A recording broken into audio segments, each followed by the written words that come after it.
밀양 제약산에 자리 잡은 표충사에 전해 내려오는 사명대사 곁을 지킨 황금호랑이 이야기, 그 신비로운 전설을 들려드립니다. 임진왜란, 나라가 무너지고 백성들이 울부짖던 가장 어두운 시절, 사명대사는 하루도 쉬지 않고 백성을 살리고 나라를 지키기 위한 깊은 염불을 올렸습니다. 그 기도에는 단 하나의 마음만 담겨 있었습니다. 백성을 지켜주소서, 나라를 살려주소서. 그 순간 고요한 산중을 가르며 어디선가 금빛이 서서히 번져오기 시작했습니다. 그리고 마침내 한 마리의 황금호랑이가 모습을 드러냈습니다. 하지만 그 호랑이는 이빨을 드러내지도 으르렁거리지도 않았습니다. 오히려 사명대사 앞에 조용히 다가와 머리를 깊이 숙였습니다. 마치 하늘이 보낸 수호자처럼. 그날 이후 황금호랑이는 사명대사의 모든 길을 따라다녔습니다. 스님이 산길을 걸으면 뒤에서 지켜주고 밤마다 사찰 경내를 돌며 망을 봤으며 때로는 전쟁터 근처에서도 왜군이 접근하지 못하게 막아섰습니다. 왜군 사이에서는 이런 소문까지 돌았다고 합니다. 저 스님은 호랑이가 지키는 하늘의 사자다. 이후로는 감히 스님을 해하려는 자가 단 한 명도 나타나지 않았다고 합니다. 나라가 평화를 되찾고 사명대사가 표충사로 돌아온 어느 날, 늘 그림자처럼 따라다니던 황금호랑이가 대사 앞에 조용히 와서 마지막으로 한번 아주 깊이 고개를 숙였습니다. 그리고는 천천히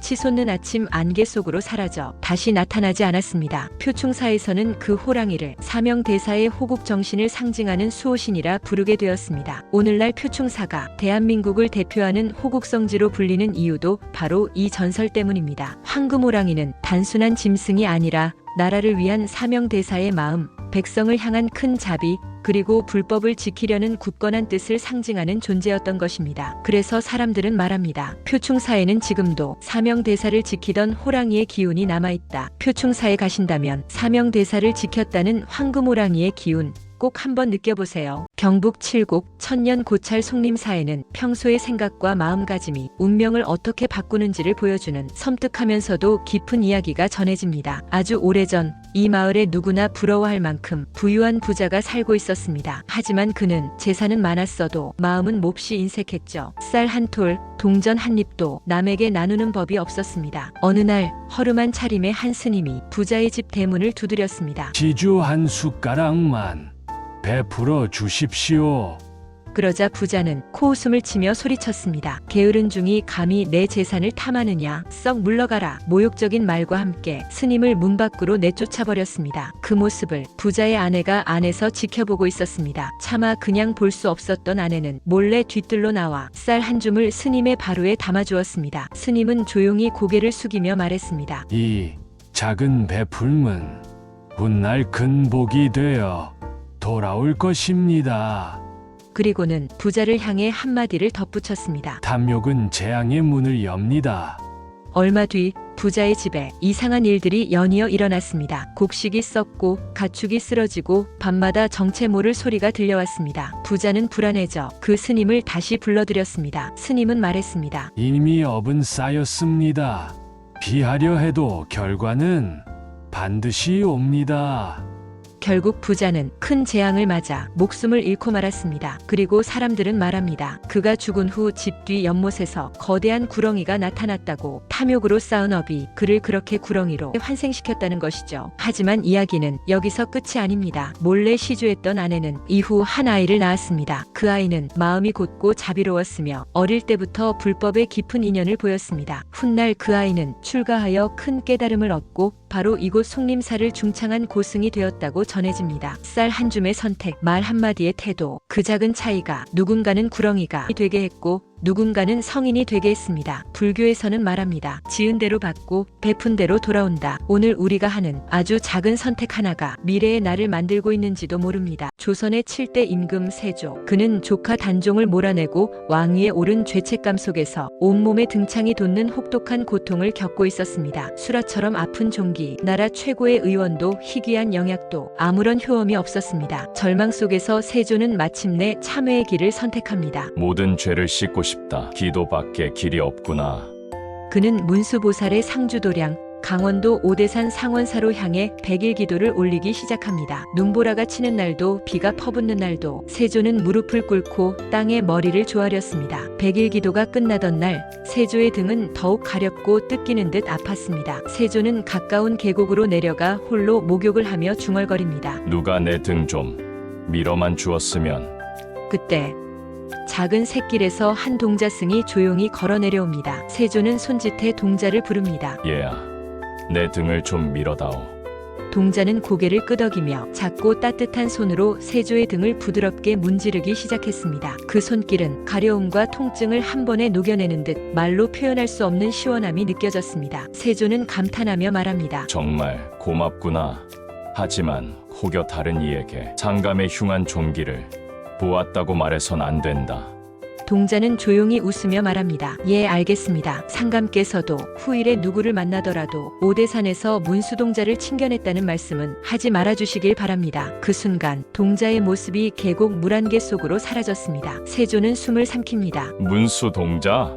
이 아이가 문수보살께서 보내신 그의 온몸은 이미 깨끗이 치유되어 있었습니다. 뜨거운 참회와 기도 끝에 세조는 마침내 부처님의 가피를 받은 것입니다. 세조는 감격의 눈물을 흘리고 명을 내립니다. 내가 뵌 그 모습 그대로 문수동자를 그려 조각해 모셔라. 그렇게 만들어진 상이 지금도 오대산 상원사에 모셔져 있는 문수동자상입니다. 죄는 참회로 씻기고 마음은 기도로 맑아진다. 오대산에서 일어난 이 기적 같은 이야기는 지금도 많은 이들에게 감동을 줍니다. 대구의 한 대학에 사람들이 존경하던 여교수가 있었습니다. 사람들은 그녀를 안교수라 불렀습니다. 부유한 집안, 뛰어난 학벌, 안정된 직업. 그러나 그녀의 인생은 단 한 사건으로 무너집니다. 625 전쟁으로 남편은 납북되고 안교수에게 남은 전부는 외아들 하나뿐이었습니다. 그 아들이 어느 여름날 한강에서 수영을 하다 돌아오지 못합니다. 아들의 시신을 본 순간 안교수의 정신은 그 자리에서 무너져 내렸습니다. 그녀는 아들의 이름을 부르며 거리를 헤맸고 결국 정신병원에 입원하게 됩니다. 몇 달 뒤 가족들은 마지막 희망으로 안 교수를 해인사로 보냅니다. 그녀는 앉으라면 하루 종일 앉아있고 사람이 와도 반응이 없었습니다. 그러나 시간이 흐르며 조금씩 말문이 트이기 시작합니다. 스님들은 안 교수와 마주 앉아 조용히 이야기를 건넵니다. 보살님, 이 세상 모든 일에는 원인과 결과가 있습니다. 스님은 전생금 생내생이 인과로 이어진다는 이야기를 들려줍니다. 그리고 이 개송을 읽어줍니다. 모든 형상은 허망하니 실상이 아님을 알면 그때 비로소 열애를 보리라. 안 교수는 그 말을 여러 번 되뇌다가 갑자기 무릎을 치며 말합니다. 스님, 저의 전생은 술집 며느리였습니다. 스님들이 놀라 바라보는 가운데 안 교수는 오른쪽 발 복숭아뼈 아래를 가리킵니다. 여기 빨간 점 보이시죠? 이게 증거입니다. 그리고 조용히 이야기를 시작합니다. 전생에 그녀는 수성목 근처 술집에서 시부모를 봉양하던 며느리였습니다. 자신은 추위에 맨발로 지내면서도 노부부를 먹여 살리다 병을 얻어 젊은 나이에 세상을 떠납니다. 죽기 전날 밤 그녀는 꿈에 나타나 말합니다. 저 산 너머 부잣집에 태어납니다. 걱정 마세요. 그리고 복숭아뼈의 빨간 점을 보여줍니다. 안 교수는 해인사 마루에서 말합니다. 전생에 시부모를 봉양한 공덕으로 금생에 부잣집 딸로 태어났고 술을 팔며 지은 업으로 금생에 남편과 아들을 잃은 것 같습니다. 그 순간 스님이 고개를 끄덕이며 말합니다. 보살님, 이제 인과를 아셨으니 고통은 거기서 끝입니다. 그날 이후 안 교수는 완전히 회복됩니다. 그리고 이렇게 말합니다. 고통이 저를 망친 게 아니라 깨닫게 했습니다. 지금 그녀는 자신의 삶을 사회에 환원하며 의미 있는 길을 걷고 있습니다. 인과는 벌이 아니라 깨달음의 과정입니다. 그리고 고통은 끝이 아니라 눈을 뜨게 하는 문일지도 모릅니다. 조용한 산사 속에 감춰져 있던 조선 왕실 여인들의 비밀 이야기를 들려드릴게요. 서울에서 멀지 않은 남양주 운길산 정상 근처에 자리한 작은 절 수종사. 지금은 누구나 편히 올라와 차를 마시고 풍경을 즐기는 곳이지만 조선시대엔 이곳이 왕실 여인들의 특별한 원찰, 즉 마음을 기도하던 비밀 사찰이었다는 사실 알고 계셨나요? 궁궐에서 사는 왕의 딸들, 후궁, 종친 여인들. 겉으로는 화려해 보였지만 사실 정치와 권력의 풍랑 속에서 늘 불안과 외로움에 시달렸습니다. 그래서 그들은 한양에서 멀지 않고 조용하며 기운이 맑은 수종사를 찾아와 불상을 시주하고 그 안에 발언문을 넣었습니다. 현세에서는 평안하게, 그리고 내세는 극락왕생하게 하소서. 궁궐에서 털어놓지 못한 진짜 속마음이 바로 이 조용한 산사 속에 깃들어 있었던 겁니다. 수종사에는 한 여인의 슬픈 흔적이 남아 있습니다. 정혜옹주, 태종의 5번째 딸이었지만 짧은 생을 살고 20살도 되기 전에 세상을 떠났습니다. 그런데 그녀의 사리탑, 그러니까 부도 옥계석에는 이런 글이 새겨져 있습니다. 태종태후 정해옹주 살이 좋다. 시주 문화류씨 금성대군 정통 4년 김인년 10월. 이 기록을 풀어보면 놀라운 사실이 드러납니다. 정해옹주의 사리탑은 태종의 첫 번째 후궁 의빈권씨가 조성했고 시주는 문화류씨 그리고 세종의 6째 아들 금성대군이 참여했다는 것, 즉 왕실의 여러 인물들이 한마음으로 슬프게 요절한 공주의 명복을 빌기 위해 이 작은 수종사에 힘을 모았던 겁니다. 수종사에 모셔진 불상 안에는 수많은 왕실 여인들의 발언문이 봉안되어 있습니다. 병든 가족의 회복을 빌고 궁궐 안의 시름을 털고 혹은 자신의 외로움을 달래기 위해 궁궐에서는 누구도 드러낼 수 없었던 감정들을 그들은 이 산사에 조심스레 적어 넣었습니다. 수종사는 말하자면 왕실 여인들의 비밀 기도실,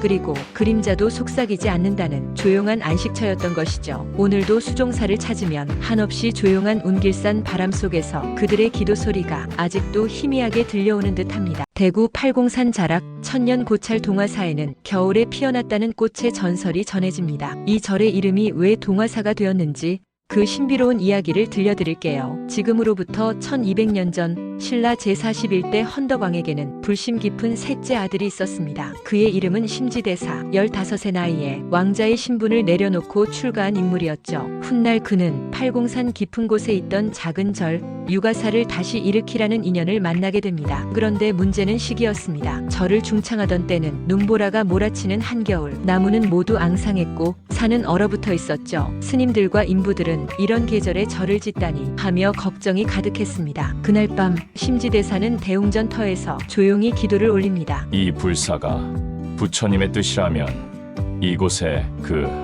징표를 보여주소서. 그리고 다음날 아침 믿을 수 없는 일이 벌어졌습니다. 눈 덮인 절 주변에 갑자기 오동나무 꽃이 만발한 것입니다. 한겨울에 봄꽃이 활짝 핀 것이죠. 산을 뒤덮은 꽃향기에 사람들은 숨을 삼켰고 모두 입을 모아 말했습니다. 이건 부처님의 값이다. 그 광경을 본 심지대사는 절의 이름을 바꾸기로 결심합니다. 이 절은 겨울에도 꽃이 피는 절이다.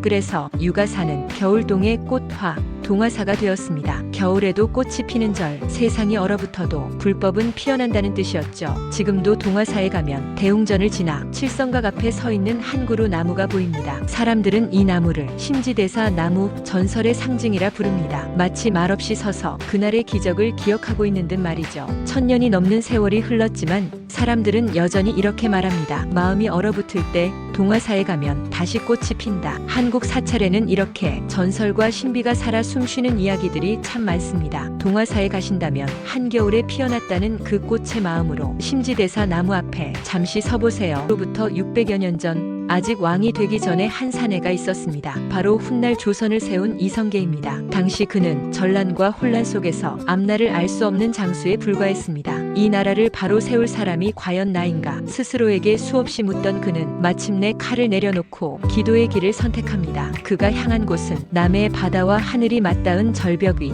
남해보리암이었습니다. 이성계는 이곳에서 무려 100일 동안 하늘과 부처님께 기도했습니다. 권력을 달라는 기도도 복락을 비는 기도도 아니었습니다. 이 몸이 나라를 위한 그릇이라면 그 길을 열어주시고 그릇이 아니라면 미련 없이 물러나게 하소서. 그리고 기도가 끝난 뒤 역사는 우리가 아는 방향으로 흘러갑니다. 이성계는 마침내 새 왕조의 임금이 되었고 조선의 첫 왕 태조로 즉위합니다. 왕이 된 뒤 이성계는 다시 이곳 보리암을 찾았습니다. 이 기도를 들어주신 은혜에 어찌 보답해야 할까? 그는 처음엔 이 산 전체를 비단으로 덮겠다고 했다고 전해집니다. 그러나 그것은 현실적으로 불가능한 일이었죠. 그래서 대신 비단 금자를 써서 이 산의 이름을 금산이라 부르게 했습니다. 이 산은 기도가 이루어진 산이다. 그 약속을 이름으로 남긴 것입니다. 그 이후로 보리암은 단순한 사찰이 아닌 소원이 이루어지는 기도 도량으로 전해져 왔습니다. 그래서 지금도 새해가 되면 수많은 사람들이 이곳을 찾습니다. 출세를 빌기 위해서가 아니라 한 해를 어떻게 살아야 할지 마음을 바로 세우기 위해서입니다. 2026년 새해 우리는 이렇게 빌어봐도 좋겠습니다. 이 한 해 욕심보다 방향을, 결과보다 과정을 바르게 살게 해주소서. 남해 보리암에서 왕이 되기 전 이성계가 그랬던 것처럼요. 서울 성북동 언덕 위 조용히 바람만 흐르는 작은 사찰 길상사. 이곳에는 세상에서 가장 고유한 가르침을 남긴 큰 스님이 계셨습니다. 바로 법정 스님. 법정 스님은 한 가지 원칙을 지켰습니다. 더 가지지 말고 모두 비워라. 스님이 살던 방에는 작은 책상, 연필 몇 자루, 책들이 전부였습니다. 누군가 여쭈어 보았습니다. 스님, 왜 아무것도 가지지 않으십니까? 스님은 조용히 웃으며 답했습니다. 많이 가지면 지켜야 할 것도 많아지지요. 길상사는 화려하지 않습니다. 자연 그대로의 숨결이 남아있으며 과한 장식 하나 없습니다. 이는 스님의 단호한 뜻이었습니다. 나무를 베지 말고 큰 법당을 짓지 말고 사람이 쉬어갈 만큼만 있으면 된다. 길상사는 그렇게 욕심을 버린 한 여인의 고급 요정 대원각에서 무소유의 실천으로 탄생했습니다. 스님이 남기신 말씀 중 삶은 소유물이 아니라 순간순간에 있습니다. 우리는 늘 더 가지려 하고 더 오래 붙잡으려 하지만 스님은 말씀하십니다. 영원한 것은 어디 있는가? 모두 한때일 뿐. 그렇다면 우리의 과제는 무엇일까요? 스님은 이렇게 이어 말씀하십니다. 그러나 그 한때를 최선을 다해 최대한으로 살 수 있어야 한다.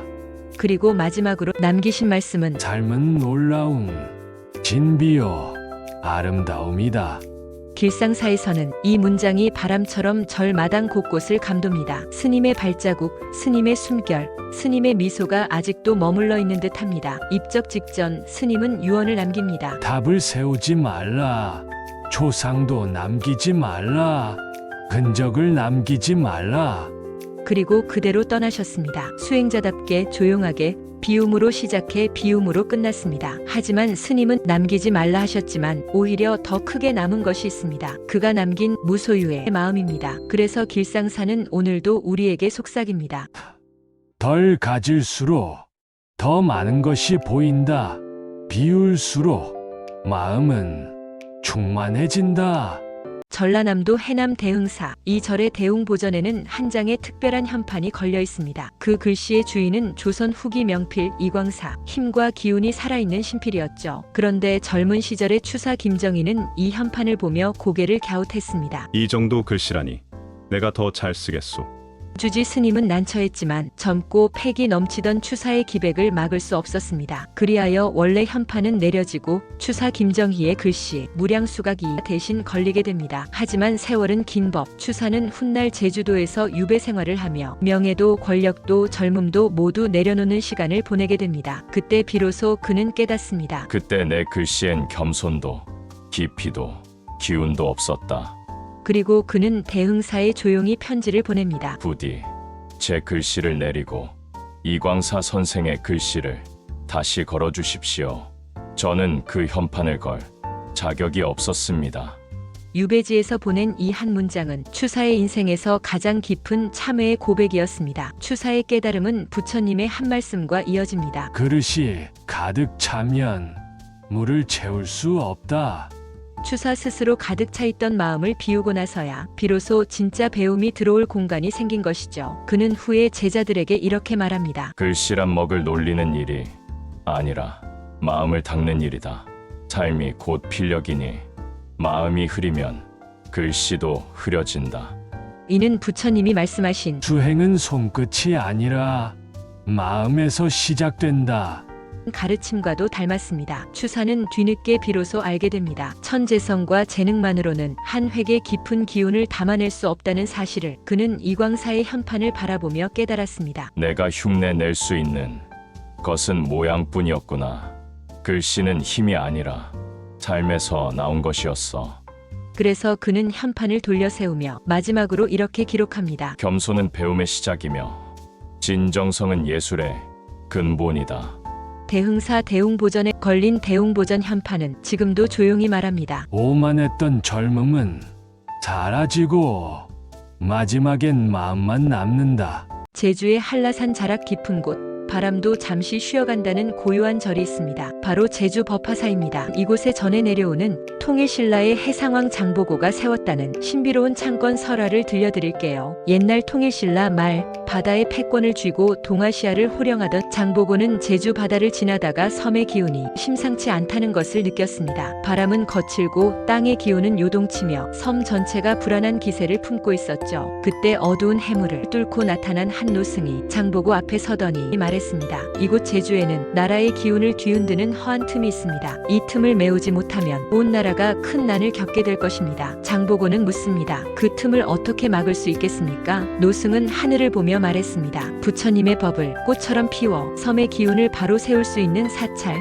법화사를 지어야 합니다. 장보고는 단숨에 결심했습니다. 이 땅을 위해, 백성을 위해, 나라를 위해 사찰을 세우기로. 그리하여 한라산 자락 아래 자리에는 장보고의 발언으로 지어진 법화사가 웅장하게 들어섰습니다. 법화사는 단순한 절이 아니었습니다. 제주의 지형을 보완하고 나라의 안녕과 왕실의 융성을 기원하는 비보사찰이었죠. 그 이후로 제주엔 바람이 잦아들고 땅의 기운이 안정되었다고 전해집니다. 그러나 신기하게도 법화사의 정확한 창건 연대는 지금도 뚜렷하게 남아있지 않습니다. 기록에는 장보고의 이름만이 은은한 그림자처럼 등장할 뿐이죠. 다만 남아있는 기록 중 고려시대 1269년부터 1279년 사이 대대적인 중창이 이루어졌다는 기록은 있어 오랜 세월 동안 이 절이 제주의 수호사찰로 이어졌음을 말해줍니다. 지금도 법화사에 가면 한라산 기운 아래 굳건히 자리한 법당이 마치 장보고의 결기를 담아낸 듯 고요한 힘을 뿜어냅니다. 당신이 제주 법화사를 찾게 된다면